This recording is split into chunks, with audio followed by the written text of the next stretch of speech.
Man, I just really know how to pick 'em, don't I? Death of a Unicorn follows Paul Rudd and Jenna Ortega as father and daughter Elliot and Ridley Kittner. After their flight is delayed, Elliot decides to drive to his boss Odell's estate for a meeting about a new pharmaceutical drug the company is developing. While driving and not paying attention, Elliot slams into, of all things, a unicorn whose both horn and fangs do not draw attention. Sorry, but if I see a horse or its cousins with fangs and a horn, the first thing I'm buying is a flamethrower.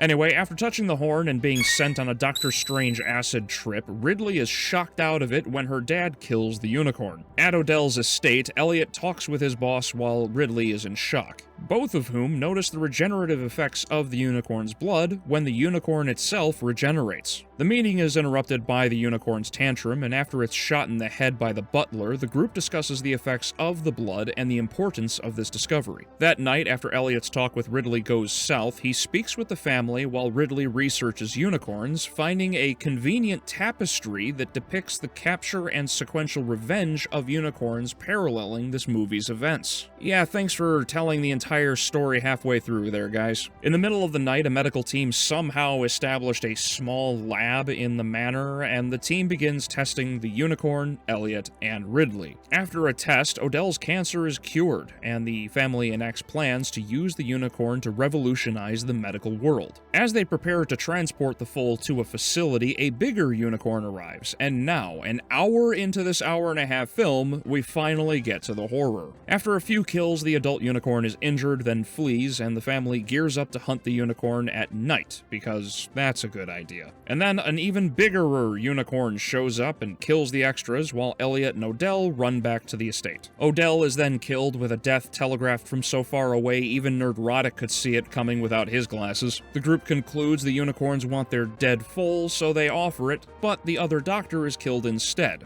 The butler runs off, and the unicorns hunt the other 4 survivors in the estate. After Odell's wife is eaten, her son Shepard comes up with a plan to use Ridley to incapacitate the unicorns as they are stopped by a pure-hearted maiden. Elliot decides to take the sawn-off horn of the foal, but after apologizing to Ridley for his bad parenting, he runs off, somehow outpacing the unicorn in an open field to lure it away from her. After Ridley gets outside as well, she is captured by Shepard, and the unicorn lies down in front of her. Immediately afterward, Elliot returns, somehow alive, and he leads the second unicorn over to them, and it also lies down. Shepard binds both of the animals when Elliot decides, you know what, screw it, and then he stabs Shepard with the foal's horn, and Shepard returns the favor with an arrow. The unicorns freak out, and the big one hind kicks Shepard, killing him. And then the unicorns touch horns and use their unexplained cosmic power of theirs to reattach their foal's horn, resurrecting both it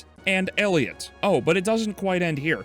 They then run off, and an officer arrives with the butler who survived. After trying to explain the situation, Elliot and Ridley are still brought in for questioning. Then, on the road, the officer, obviously in disbelief of their story, sees the unicorns running alongside her car when they signal to the Kittners to buckle up, and then they ram the patrol car off the road and down the hillside, and that is where the movie ends. I will always appreciate A24 giving creators the freedom to make the movies they want, but the lesson they refuse to learn is to maintain some level of oversight or guidance. Too much freedom and you get the James Gunn issue of run-on jokes and needless crap bogging down the movie, while too much restriction can destroy what could have been, as was the case with Alien 3. Death of a Unicorn leans on the side of excess freedom, and it's ironic because with the miraculous effects of unicorn's blood, there's no life in this film. It's like the writers saw the unicorn kill from Cabin in the Woods and thought, you know, if A24 was dumb enough to buy this movie and its rights from me, they'd never actually want to make the film. Then, like Cocaine Bear, the premise was rubber-stamped with approval, and the writer realized, oh crap,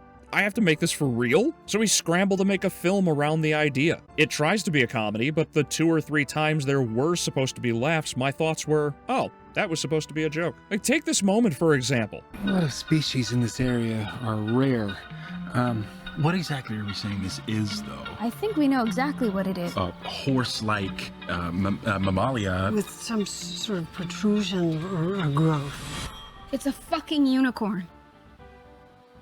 I don't think I should be in swim shorts for this moment. That's pretty much every joke in the movie. When it tries to be horror, these vengeful and magical creatures act like slasher villains posing for kills, not attacking when they should be, and unable to catch people when they easily can. Ironically, the best part of the movie is the dialogue and discussion around what to do with the unicorn's remains. Ridley's innocence, arguing this is a violation of nature, clashes with the somewhat interesting prerogative of using the unicorn to solve worldwide diseases. That's the smartest idea. Odell makes it clear that while the discovery will bring in money, the ultimate purpose is to benefit mankind. So the table is flipped on the tired old capitalism is evil trope by challenging the notion with something everyone should agree with. But this is smack dab in the middle of the movie, so you have to push through everything in the beginning just to get there. And I really am trying to ignore my bias against A24, since most of what I've seen from them has been absolute crap. The writing isn't bad for the most part, barring certain decisions that prolong the plot and endanger the family, of course. And the pacing isn't bad because it feels like